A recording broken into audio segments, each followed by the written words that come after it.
Your father is no longer with us, you know? This house belongs to me, his wife, so you better leave soon. My stepmother said in a tone like she was scolding a small child. The funeral for my father had just ended. My heart, as dark and heavy as an overcast sky, was disturbed, and in my anger, I retorted. Yours? This is my childhood home. You're the one who should leave. After all your affairs with younger men, betraying my father over and over. You have no right to call yourself his wife. As I glared at her, she placed her hands on her hips and snorted dismissively. Well, that's too bad. Unfortunately for you, I'm inheriting this house and the $1 million estate. I am kind enough to share a little though. How about $50? With that, my stepmother laughed loudly, and I couldn't help but laugh along. This seemed to annoy her, who furrowed her brow and visibly became upset. What's so funny? No, it's just. You really know nothing, do you? Your head is a bit too much in the clouds, isn't it? I then presented a document to her, who was turning red with anger. Can you read this? At that moment, my stepmother's face turned pale. No, it can't be. It's a lie, right? My name is Kelly. I am a 29-year-old homemaker, also working part-time. My father was a lawyer, fairly well known among his peers. He started his own law firm and worked tirelessly with a few colleagues. My mother passed away when I was young, and I barely remember her. My father was always busy with work, so I was raised mostly by my grandmother. However, I never felt dissatisfied with this life. Even without my parents, my grandmother was always kind, and I was fortunate in my other relationships as well. Supported by many, I grew up smoothly and graduated from high school without trouble. But as I began to enjoy my university life, a shadow fell over my seemingly perfect existence. A new mother appeared in our family, which had always been just my father and me. This lady will be your mother from today. Try to get along. The woman suddenly introduced to me was clad in designer brands from head to toe. Nice to meet you, Kelly. You can call me Mom, and we can go shopping together. While she seemed like a bright and beautiful person, someone I might have gotten along with as a neighbor, living with her as a mother was a different story. In conclusion, our personalities did not mesh well. I'm more of an indoor person, preferring to relax at home with a coffee on days off. On the other hand, my stepmother couldn't sit still, always going out shopping or to drinking parties. I didn't exactly dislike her, but we tended to avoid each other. But that wasn't the real problem. What came later was much more significant. After graduating from university, I was hired as an office worker at a general company. My workplace was about a 20-minute train ride from home, so I planned to commute from my parents' house for the time being. My relationship with my stepmother continued as usual, without any attacks or harassment, so I decided not to move out immediately. Anyway, about 6 months after joining the company, I attended a social gathering organized by my colleagues. I'm not good with alcohol, so I wasn't enthusiastic, but I couldn't miss the drinking party as almost all my coworkers were going. On the way home from the party, walking with a few people who were heading in the same direction, through a bustling street crowd, I spotted a familiar figure from behind. It was my stepmother. While thinking that this was where she was hanging out, I inadvertently looked next to her and noticed an unfamiliar young man walking alongside her. If they were merely walking next to each other, I could have believed they were just friends despite the age difference. However, shockingly, She had her arm entwined with the young man's arm. The unmistakably intimate atmosphere made me involuntarily catch my breath. A colleague walking next to me asked, "What's wrong?" All I could do was laugh it off, unable to tell a colleague, who I had only known for a few months, that my stepmother might be cheating with a young man. So, I made up an excuse about having somewhere to be and sent my colleagues home first, deciding to follow my stepmother. Fortunately, it was easy to follow them in the bustling crowd of the lively downtown area. The stepmother and the young man occasionally leaned in close to talk to each other, looking every bit like a cozy couple. After about 3 minutes of walking, my stepmother and the young man looked around cautiously before entering a building. It turned out to be a lodging facility. The shock was so great that I felt nauseous but quickly left the area. I had sensed that my stepmother was a flashy, sociable type, but I never imagined she would cheat. This was a betrayal against my father, and against me as well. Angered by her immoral behavior, I decided to confront her the next day when she returned home in the morning as if nothing had happened. "Oh, Kelly dear. What's up? You usually don't even want to see me," she said sarcastically, slightly drunk from a night of drinking. "I saw you. You were arm in arm with a young man entering a short-stay hotel. Try making an excuse for that." Caught off guard by my directness, my stepmother froze with her mouth open but quickly managed a wry smile. "Huh? Are you sure that was really me? You didn't see me from the front, right? Maybe it was someone who looks like me." She was implicitly challenging me to produce proof. That put me in a difficult position, because I didn't have any evidence. Even though I saw it with my own eyes, she could easily dodge the issue like this. "You're too naive, Kelly dear. Maybe it's because you're from a good family? You want to drive me out of the house, but that's too bad. Come back when you can prove it." With that, she lifted her chin triumphantly and looked down at me. Frustrated, I decided to prove her infidelity. I spent all the money I could on a private investigator, who after a week confirmed my suspicions. Astonishingly, it turned out that she was cheating with 3 different men at the same time, all of them young. Now armed with this information, I went to my father. He had always been busy since my childhood. "Dad, it's about the woman." My father glanced at me briefly before returning his gaze to the documents in front of him. "I'm busy now, talk later. And it's Mom, not the woman." "I don't care about that. She's cheating." I was cut off as my father's smartphone rang. He answered it without excusing himself. It was always like this. Neglected by a father too busy with his work. It might sound immature for someone over 20, but it wasn't fair. What was I getting so heated about? What was I even expecting? It all seemed so foolish.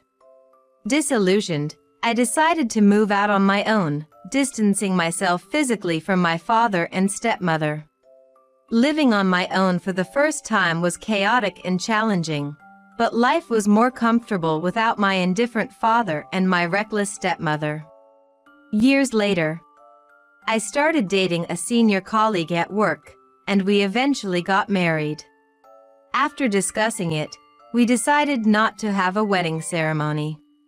If I had a wedding ceremony, I would have to face my father and stepmother. I just couldn't accept that. Instead, I wore a wedding dress and sent only my father a photo of it. After that, the life of just my husband and me began. We were happiest planning our future life together, like building a house once we saved a bit more money or thinking about having children soon. In the years since I started living alone, I rarely heard from my father. So, it was a shock when his name appeared on my smartphone screen that day. Hello. What do you want now? The voice that came through the phone was of a man I didn't recognize. He introduced himself as one of my father's colleagues and said that my father had suddenly collapsed at work and was taken to the hospital. I was on a break at work, so I explained the situation to my boss and immediately took a taxi to the hospital where my father was taken. When I arrived at the hospital, there was a man in a suit standing at the entrance. It seemed he had come to meet me. He led me to a hospital room where my father lay in bed looking pale, with various tubes connected to him and not moving at all. Dad. I involuntarily sat down beside the bed, and my father's colleague offered me a chair and said, "My father's colleague. We can't reach his wife." It seemed he had tried to contact my stepmother at the same time as me, but couldn't get through no matter how many times he called. Such bad timing in an emergency. My father's colleague said he would try to contact her again, but I couldn't trouble him further. Reluctantly, I decided to call my stepmother from my smartphone. I tried calling, but she didn't answer. 10 minutes later, I called again with the same result. About 30 minutes later, my stepmother finally called back. "What do you want? It's troublesome to receive so many calls. I have my own things to deal with." I finally got through. "Actually, Dad has collapsed and is now at the hospital. It's the big hospital in front of the station. When can you come?" As I relayed this with restrained irritation, my stepmother groaned. Then, in an unnaturally cheerful voice, she said, "Well, I can't make it. I'm really busy. So, I'll leave everything about him to you, Kelly. Call me if something happens. Bye-bye." Before I could reply, my stepmother had already hung up unilaterally. I tried to call back immediately, but couldn't get through. She might have turned off her phone. I had thought that even a woman who cheated would come to the hospital if her husband collapsed, but I was too optimistic. "Leave everything to you." As she said, my stepmother did not come to visit, let alone care for him. During that time, I took care of hospital admissions, daily care, and paperwork, using up my paid leave. Although my father and I had been estranged for years, I was still worried about him in this situation. I did everything I could, hoping he would wake up soon as I visited the hospital daily, but that wish was not fulfilled. Eventually, my father never woke up and passed away. Then things were so hectic I barely remember them, and I had no time to mourn. I had to contact lawyers and acquaintances from the law firm my father had started, arrange for the funeral, and there was a lot to do. The people from my father's office helped with contacting relevant parties, which was a relief, but my stepmother did nothing as she had said and only showed up on the day of the funeral. There, in front of everyone, she cried at my father's coffin. She hadn't helped when my father or I was in trouble, but she acted like a tragic heroine when others were watching. How far would she go in mocking people? At that moment, I found myself moving. I forcefully grabbed my stepmother's arm and took her outside the venue. "Enough. You are so insincere. Never show your face to me again." As I said this in anger, my stepmother immediately stopped crying. "Huh, what? Acting all high and mighty, huh? Fine, I'll leave for today. Just wait and see who will have the last laugh later." With those ominous words, she left with loud footsteps. 2 weeks later, after the funeral and once everything settled down, I visited my childhood home for the first time in years. I was there to start organizing my father's belongings in earnest. While I had previously moved documents related to his work to his law firm, Personal items like his clothes and books had remained untouched. I didn't think my stepmother would bother to sort through them, so it was up to me. About an hour into sorting and cleaning, my stepmother, who seemed to have been out, came home. She burst into the living room with vigor. "Oh my, Kelly. What are you doing here? This house is mine now. You shouldn't just come in uninvited." She said this in a tone one might use to scold a small child. I countered while I continued to organize my father's effects. "Yours? This is my childhood home. The one intruding is you." At that, my stepmother placed her hands on her hips and puffed out her chest dramatically. "This house and $1 million inheritance are mine to inherit. But, because I'm generous, I might share a little with you. How about, say, $50? I couldn't help but laugh at her high-pitched laughter. This seemed to annoy her, and she frowned deeply, her face clearly showing displeasure. "What's so funny? What are you even talking about? You have no right to the inheritance." As I said this, my stepmother froze as if time had stopped, and when she finally understood, her face turned red with anger. "I am his wife. It's only natural that I inherit the house and the money." Yes, his common-law wife, right? Common-law spouses aren't legal heirs. Didn't you know that? I widened my eyes and feigned surprise. You probably avoided submitting a marriage certificate to have an easy out when your affairs were discovered, but it backfired, didn't it? You're always sloppy when it matters most. Sorry, but you can't kick me out. It's you who should be leaving. Oh, and if you need money, shall I give you some? How about, let's see, $50? I said this as if releasing years of pent-up frustration. My stepmother's face turned even redder, probably from embarrassment. But, a common-law wife can inherit if there's a will, right? And what about being the beneficiary of a life insurance policy? My stepmother was desperately trying to find a way to get her hands on the inheritance, but it was futile. I am the beneficiary of the life insurance, and there was no will. He passed away suddenly. And I think survivor's pension might be difficult too. You would need to prove your status as a common-law wife, but with evidence of your affairs, it's probably not going to be recognized. Though I wasn't very familiar with the details of survivors' pensions, it seemed effective in intimidating my stepmother. As her hopes were dashed one by one, her face grew more stern, and I delivered the final blow. "You're a complete stranger here. Pack your things and leave, or I'll call the police." My stepmother bit her lower lip in frustration, hurriedly packed her clothes into a suitcase, and stormed out of the house. Rumors of what happened to her reached me later. Having relied on my father's income, she hadn't worked for years. Therefore, she couldn't find a full-time job now and was living a day-to-day life doing odd jobs.